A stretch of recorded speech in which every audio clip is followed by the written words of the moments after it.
What are cloud service models? These models define how cloud services are offered to users based on what level of control and responsibility the user wants. They basically include IaaS, PaaS, and SaaS.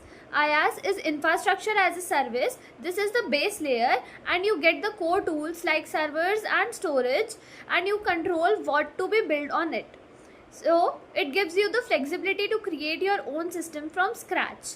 For example, it is like renting a piece of land on which you can build your own house.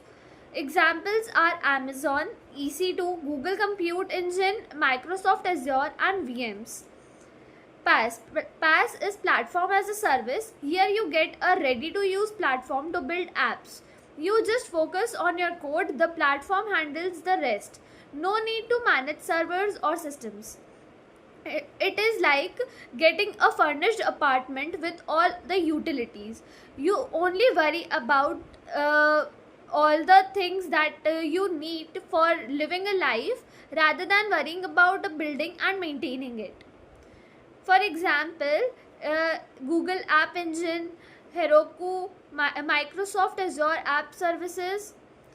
Next is SaaS. SaaS is software as a service.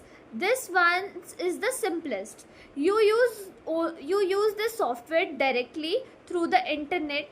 No installation, no setup needed. Everything is managed for you. You only have to use the software.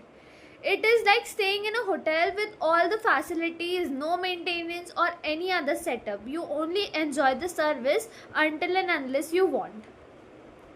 Who manages that? It is the cloud provider manages everything from hardware to the software, everything. So, examples for SaaS are email, Gmail, Google Docs, Microsoft 365, Dropbox, Zoom, etc.